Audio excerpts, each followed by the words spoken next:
Surabaya bukan sekadar kota. Ia adalah saksi perjuangan, tempat di mana darah dan air mata pernah menyatu demi kemerdekaan. Di setiap sudutnya, ada kisah yang tak akan pernah pudar. Assalamualaikum warahmatullahi wabarakatuh. Sahabat semua, hari ini kita akan menyusuri kisah Surabaya, kota yang dikenal dengan keberaniannya. Sebelum kita mulai, jangan lupa kiranya subscribe channel ini, nyalakan lonceng notifikasi, dan share video ini agar semakin banyak yang tahu sejarah dan semangat perjuangan kota pahlawan ini. Mari kita mulai dengan membaca sholawat bersama. Allahumma sholli ala Sayyidina Muhammad wa ala ali Sayyidina Muhammad. Seorang ayah sedang menceritakan tentang kisah kota Surabaya.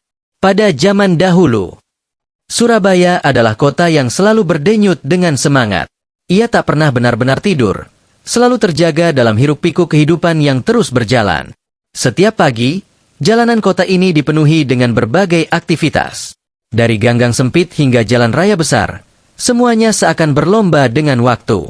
Pedagang kaki lima mulai membuka lapaknya, menjajakan berbagai makanan khas seperti lontong balap, soto, dan tahu tek. Suara para pengamen bersahutan di sudut-sudut perempatan, sementara kendaraan berlalu lalang dengan klakson yang saling bersahut-sahutan. Anak-anak berseragam sekolah berjalan beriringan, beberapa bercanda dengan teman-temannya, sementara yang lain berjalan cepat karena takut terlambat. Namun, di balik kesibukan itu, ada sesuatu yang lebih dalam dari sekadar rutinitas harian. Surabaya bukan hanya sebuah kota besar dengan gedung-gedung tinggi dan pusat perbelanjaan modern.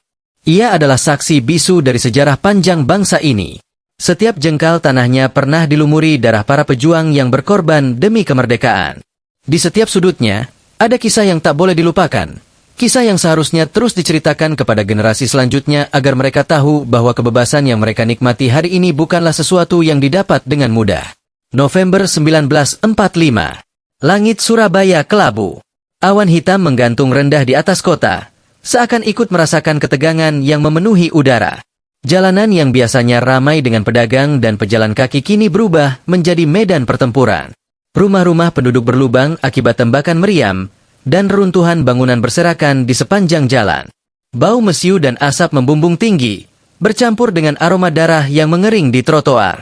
Dari kejauhan, suara takbir menggema di udara, diiringi dengan suara pekikan para pejuang yang bersumpah untuk tidak menyerah. Mereka tidak memiliki senjata canggih seperti musuh yang mereka hadapi. Hanya ada bambu runcing, beberapa senapan tua, dan tekad yang lebih kuat dari baja. Di setiap sudut jalan, pemuda-pemuda berusia belasan tahun bersiap menghadang musuh. Mata mereka penuh dengan keberanian, meski di baliknya terselip ketakutan yang mereka sembunyikan rapat-rapat. Di sebuah rumah kecil yang hampir roboh, seorang ibu tengah menggenggam tangan anaknya yang berusia 19 tahun. Tangannya gemetar, sementara matanya menatap wajah pemuda itu dengan penuh haru. "Nak, apakah kau benar-benar harus pergi?" Suaranya bergetar, seakan tak rela melepaskan putranya ke medan pertempuran yang penuh dengan maut. Pemuda itu, Hasan namanya, menggenggam bambu runcingnya erat. Ia menatap ibunya dengan senyum kecil, meski hatinya sendiri dipenuhi kecemasan. "Bu, doakan saya. Kalau saya tak kembali, anggap saya gugur sebagai pahlawan," katanya dengan suara tegas. Sang ibu tak mampu berkata-kata lagi. Air matanya mengalir tanpa bisa dibendung. Dengan tangan bergetar, ia mengusap wajah anaknya, seakan ingin mengingat setiap detailnya sebelum mereka berpisah. Hari itu, Surabaya benar-benar terbakar dalam semangat perlawanan. Ribuan rakyat, tua dan muda, pria dan wanita, semua turun ke jalan dengan satu tujuan, mempertahankan kota mereka. Tak ada rasa takut, tak ada keraguan. Yang ada hanya tekad untuk melawan, untuk mempertahankan harga diri mereka sebagai bangsa yang merdeka. Di salah satu sudut kota, Bung Tomo berdiri tegak di depan sebuah radio tua. Suaranya menggelegar, menembus setiap sudut kota, menggetarkan hati setiap orang yang mendengarnya. "Jangan takut, kita lebih baik mati berdiri daripada hidup dijajah," serunya lantang.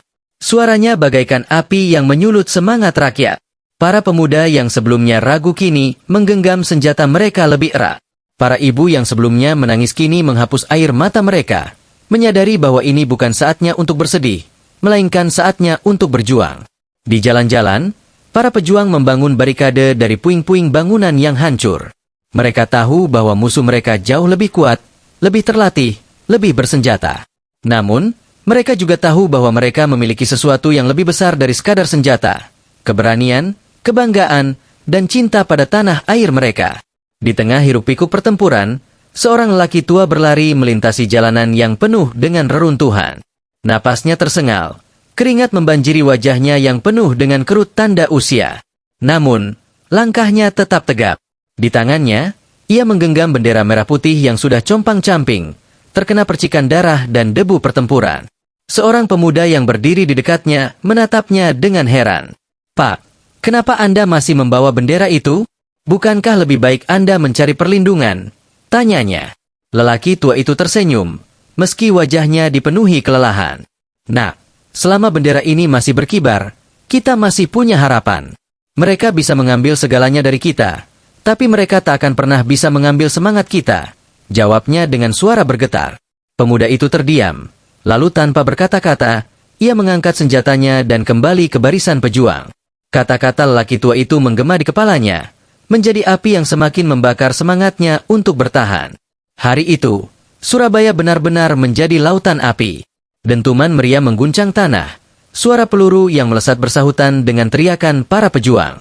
Di antara kekacauan itu, seorang bocah kecil berlari ketakutan. Ia kehilangan ibunya saat ledakan besar menghancurkan rumah mereka. "Ibu! Ibu! Di mana?" serunya. Suaranya hampir tenggelam di antara kebisingan perang. Seorang pejuang muda melihatnya dan segera berlari menghampirinya. "Ayo ikut aku, Nak. Tempat ini terlalu berbahaya," katanya sambil menggendong bocah itu. Bocah itu terisak di bahunya, sementara pejuang itu berlari mencari tempat yang lebih aman. Namun, di dalam hatinya, ia tahu bahwa tak ada tempat yang benar-benar aman di hari itu. Satu-satunya pilihan adalah terus bertahan, terus berjuang, sampai titik darah penghabisan. Di langit yang kelabu, asap hitam mengepul tinggi, seakan menjadi saksi bisu dari perjuangan rakyat Surabaya. Hari itu, mereka mungkin kehilangan banyak hal, rumah mereka, keluarga mereka, bahkan nyawa mereka sendiri. Tapi satu hal yang tak akan pernah hilang adalah keberanian mereka. Keberanian yang kelak akan membuat dunia mengenang Surabaya sebagai kota pahlawan. Hari itu, udara Surabaya terasa panas, bukan hanya karena matahari yang bersinar terik, tetapi juga karena nyala api yang membakar gedung-gedung dan rumah-rumah penduduk. Asap hitam membubung tinggi ke langit, menutupi cahaya matahari yang seharusnya menyinari kota. Setiap sudut jalan dipenuhi reruntuhan, puing-puing bangunan berserakan, dan di antaranya, tubuh-tubuh yang tak lagi bernyawa tergeletak tanpa daya. Namun, di tengah kehancuran itu, semangat rakyat Surabaya tak pernah padam. Seorang pria paruh baya dengan wajah penuh debu berdiri di depan rumahnya yang terbakar. Ia tidak menangis, tidak meratap, hanya menatap kobaran api dengan tatapan penuh tekad. Seorang pemuda mendekatinya, nafasnya tersengal-sengal setelah berlari dari garis depan pertempuran. "Pak, rumah Anda terbakar. Ayo kita selamatkan barang-barang yang masih bisa diselamatkan," katanya dengan suara serak. Pria itu menggeleng, lalu tersenyum getir. "Bakar saja rumahku," katanya lirih. "Asal jangan biarkan mereka menguasai Surabaya." Pemuda itu terdiam. Ia melihat bagaimana tangan pria itu mengepal erat, bagaimana matanya memancarkan keberanian yang tak tergoyahkan. Saat itu, ia menyadari bahwa perjuangan ini lebih dari sekadar mempertahankan tanah atau rumah.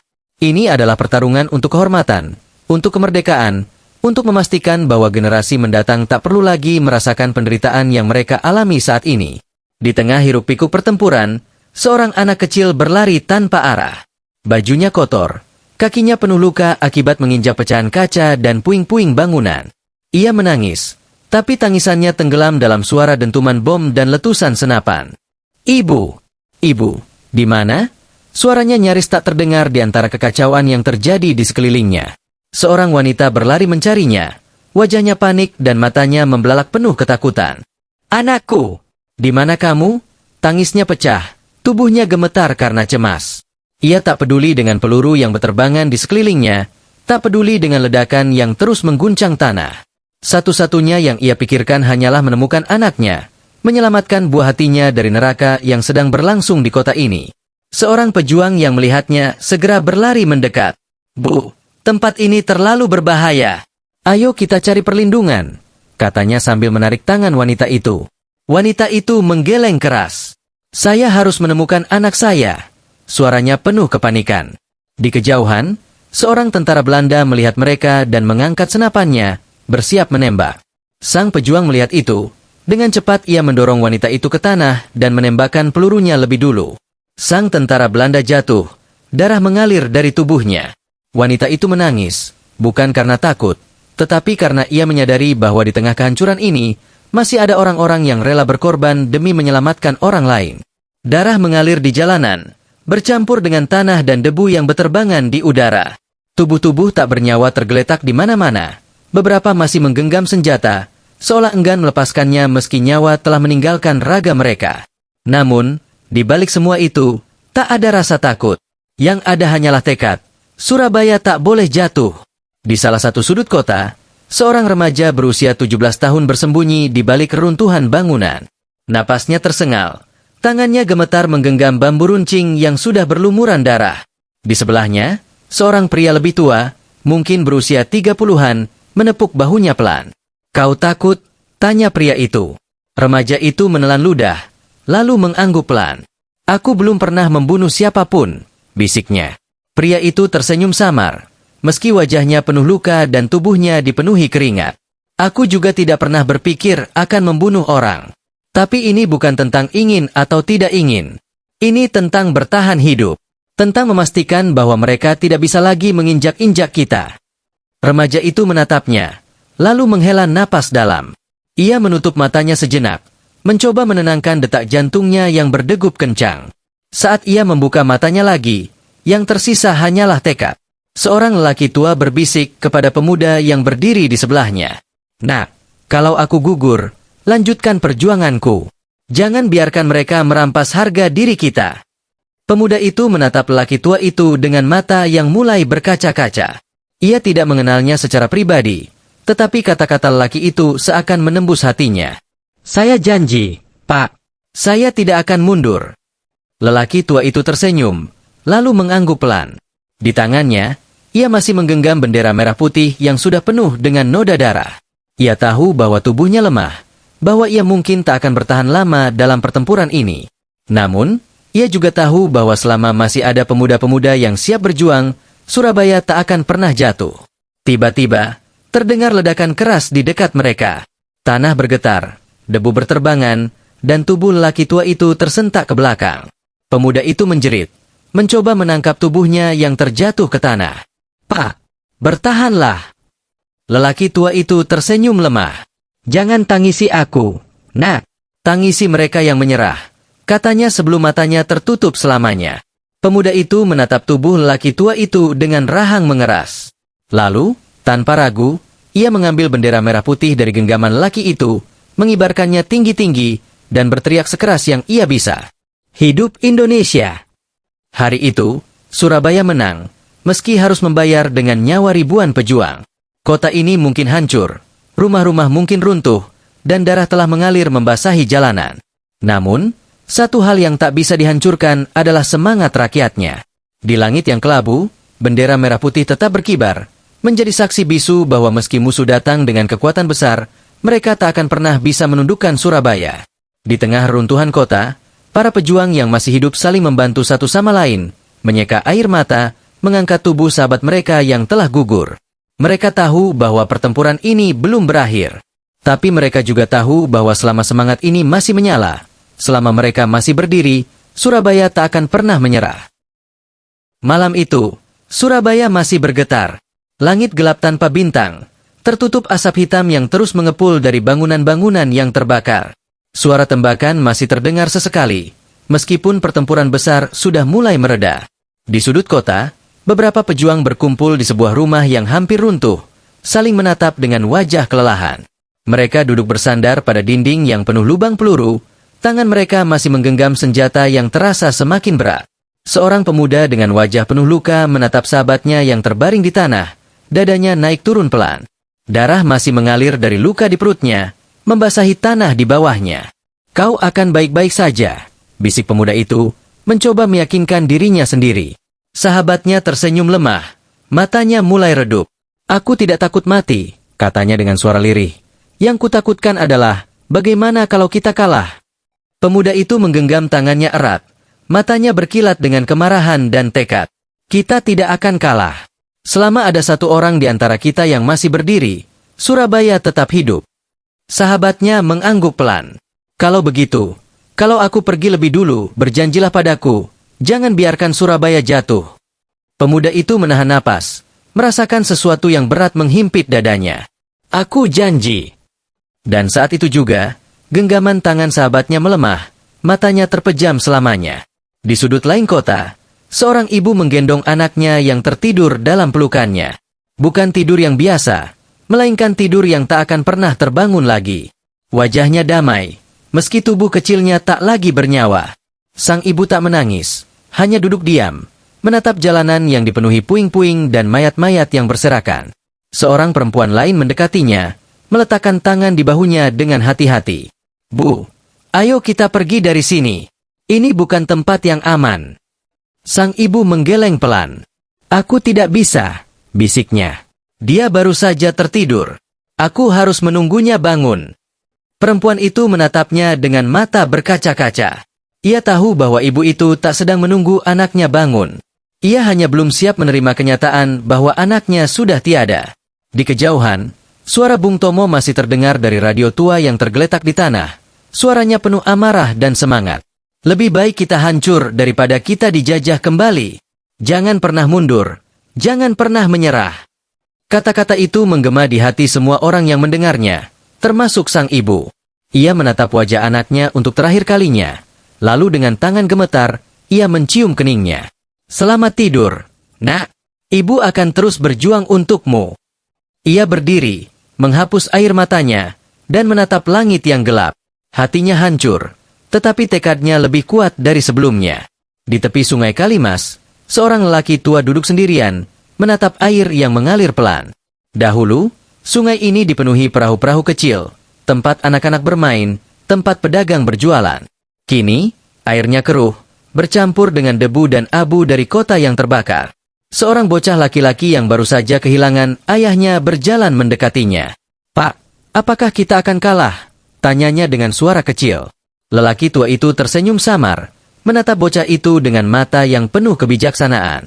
Anak muda, selama kita masih bertanya apakah kita akan kalah, itu artinya kita masih punya harapan. Bocah itu mengangguk pelan, meskipun ia tak sepenuhnya mengerti. Tapi ayahku bilang, musuh punya senjata lebih banyak. Kita hanya punya bambu runcing. Lelaki tua itu tertawa kecil, meski suaranya penuh kepedihan. Nak, kemenangan bukan soal senjata. Kemenangan adalah soal siapa yang tak menyerah lebih dulu. Bocah itu menatapnya dengan mata berbinar, seolah baru saja menemukan secercah harapan. Kalau begitu, aku juga ingin berjuang. Lelaki tua itu mengangguk, lalu mengulurkan tangan, mengusap kepala bocah itu dengan lembut. Kau sudah berjuang, nak. Dengan tetap percaya, kau sudah berjuang. Saat fajar mulai menyingsing, sinar matahari pertama menembus asap yang menggantung di langit Surabaya. Kota itu telah hancur, tetapi rakyatnya masih berdiri tegak.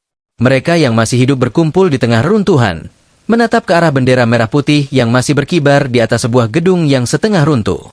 Di antara mereka, seorang pemuda yang wajahnya penuh luka berdiri dengan gagah, menggenggam bendera itu dengan tangan yang gemetar. Ia melihat ke sekelilingnya, melihat wajah-wajah yang penuh dengan kelelahan, kesedihan, dan kehilangan. Tetapi ia juga melihat sesuatu yang lebih kuat dari itu semua, harapan. Dengan suara yang serak, ia berteriak sekuat tenaga, Surabaya masih berdiri. Dan saat itu, satu persatu, orang-orang di sekelilingnya ikut berteriak.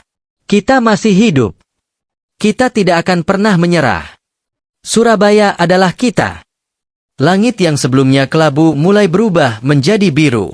Matahari perlahan naik, seolah ikut menyaksikan bagaimana sebuah kota yang nyaris hancur masih bisa berdiri dengan gagah. Di hari itu, dunia tahu bahwa Surabaya bukan sekadar kota. Surabaya adalah semangat. Surabaya adalah keberanian. Surabaya adalah kebanggaan sebuah bangsa yang menolak untuk tunduk. Para tentara musuh mungkin memiliki persenjataan lebih canggih. Mereka mungkin memiliki pasukan yang lebih besar, tetapi mereka tidak memiliki satu hal yang dimiliki rakyat Surabaya, cinta tanpa syarat kepada tanah airnya. Di atas reruntuhan kota, seorang anak kecil berdiri, menatap bendera merah putih yang berkibar di atas kepalanya. Ia menggenggam bambu runcing yang terlalu besar untuk tangannya yang kecil, tetapi matanya penuh dengan keyakinan. Ia tak tahu bagaimana masa depan. Ia tak tahu apakah esok hari akan lebih baik. Tapi satu hal yang ia tahu dengan pasti, Surabaya tidak akan pernah jatuh. Dan di kejauhan, suara takbir masih menggema di udara, membelah langit pagi yang perlahan kembali bersinar. Di sudut kota yang masih dipenuhi asap, seorang lelaki tua berjalan tertatih di antara reruntuhan. Rambutnya putih, wajahnya penuh garis usia, dan langkahnya gontai, tetapi matanya masih menyala dengan semangat yang sama seperti bertahun-tahun lalu. Ia adalah salah satu dari sedikit yang masih hidup, saksi dari bagaimana Surabaya bertahan melawan gempuran tanpa ampun. Saat ia menunduk, tangannya gemetar mengambil sebuah bendera kecil yang jatuh di tanah, kotor oleh debu dan darah. Ia menggenggamnya erat, lalu menatap langit yang kini mulai cerah. Dulu, gumamnya pelan, seolah berbicara kepada dirinya sendiri, aku melihat banyak pemuda gugur. Aku melihat ibu kehilangan anaknya, anak kehilangan ayahnya. Aku melihat darah membasahi jalanan ini.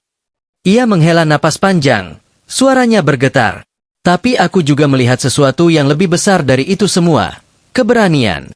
Aku melihat anak-anak muda berlari dengan bambu runcing, menantang peluru dengan dada terbuka. Aku melihat orang-orang rela membakar rumah mereka sendiri agar tak jatuh ke tangan musuh. Tetesan air mata jatuh di pipinya yang penuh keriput. Ia mengusapnya perlahan, lalu tersenyum kecil. Dan aku tahu mereka tidak mati sia-sia. Di pinggir jalan, seorang pemuda duduk bersandar pada tembok yang berlubang akibat tembakan. Napasnya tersengal, tangannya menekan luka di perutnya yang terus mengeluarkan darah. Matanya mulai berat, tetapi ia memaksa dirinya tetap sadar. Di sampingnya, seorang sahabatnya berlutut, mencoba menghentikan pendarahan dengan kain yang sudah dipenuhi noda merah. Kau harus bertahan, katanya lirih. Suaranya hampir pecah karena panik. Pemuda yang terluka itu tersenyum lemah. Aku tidak bisa. Kau tahu itu, bisiknya. Tidak, jangan bicara begitu. Sahabatnya mengguncang bahunya. Kita sudah menang. Lihat, kita berhasil mengusir mereka. Surabaya tetap milik kita. Pemuda itu menatapnya. Matanya mulai berkaca-kaca. Kalau begitu, aku bisa pergi dengan tenang. Sahabatnya menggigit bibir, mencoba menahan air mata yang mendesak keluar. Aku akan menceritakan kisahmu. Aku akan memberitahu dunia bahwa kau tidak mati sia-sia. Pemuda itu mengangguk pelan, lalu memejamkan matanya. Sebuah senyum kecil masih tertinggal di wajahnya saat napasnya berhenti untuk selamanya. Di hari-hari berikutnya, Surabaya mulai bangkit dari abu. Bangunan-bangunan yang hancur perlahan dibangun kembali. Tetapi bekas perang masih tertinggal di setiap sudut kota. Tembok-tembok penuh lubang peluru. Jalanan masih menyimpan jejak darah mereka yang gugur, dan di hati setiap orang, kenangan tentang mereka yang telah pergi tetap hidup. Seorang ibu berdiri di depan makam anaknya yang sederhana. Batu nisannya tak megah, hanya sebongkah batu kecil dengan nama yang diukir seadanya. Ia berlutut, menyentuh tanah yang masih basah, lalu berbisik pelan, "Kau tidak sia-sia, nak. Surabaya masih berdiri. Indonesia masih merdeka." Di kejauhan, suara anak-anak kecil mulai terdengar, bermain di antara puing-puing yang tersisa. Mereka berlari, tertawa, seolah tak ada yang pernah terjadi. Dan di sanalah harapan baru tumbuh. Seorang lelaki muda yang selamat dari pertempuran berdiri di depan sekelompok anak-anak itu. Ia mengangkat bendera merah putih yang sudah compang-camping, lalu berbicara dengan suara penuh semangat. "Dengar, nak, ini adalah Surabaya. Tanah di mana darah para pahlawan mengalir. Tanah ini milik kita, dan tugas kita adalah menjaganya agar tetap bebas." Anak-anak itu menatapnya dengan mata penuh kekaguman. Salah satu dari mereka melangkah maju, mengulurkan tangan kecilnya. "Kalau begitu, ajari kami cara mempertahankan Surabaya." Dan di sanalah semuanya dimulai kembali. Tahun demi tahun berlalu, dan Surabaya terus tumbuh menjadi kota yang semakin besar.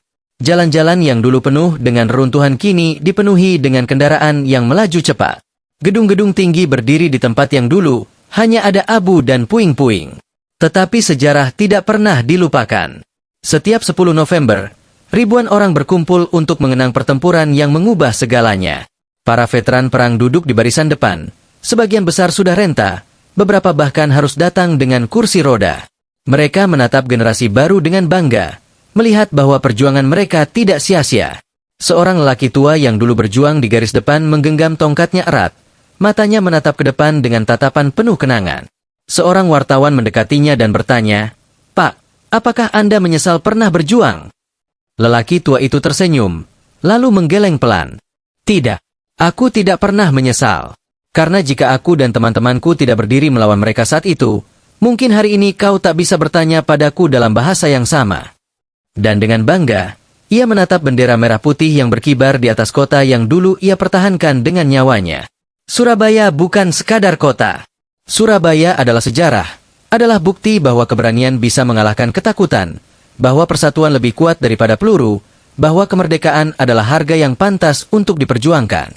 Di salah satu sudut kota, di bawah patung yang megah, seorang anak kecil berdiri menatap langit. Ia menggenggam erat tangan ayahnya, lalu bertanya, "Ayah, apa yang membuat Surabaya begitu istimewa?" Sang ayah tersenyum, menatap ke arah monumen yang menjulang tinggi. "Surabaya istimewa karena di sini, kita belajar bahwa kemerdekaan bukan hadiah, tapi sesuatu yang harus kita pertahankan. Karena di sini, kita belajar bahwa keberanian tidak mengenal usia atau senjata. Karena di sini, kita belajar bahwa selama kita masih berdiri, tak ada yang bisa menundukkan kita." Anak kecil itu mengangguk, lalu menatap bendera merah putih yang berkibar di kejauhan. Ia mungkin belum mengerti sepenuhnya, tetapi suatu hari nanti, ia akan memahami bahwa di balik kebebasan yang ia nikmati hari ini, ada darah, ada air mata, dan ada pengorbanan yang tak ternilai harganya. Dan selama Surabaya masih berdiri, kisah ini tidak akan pernah mati.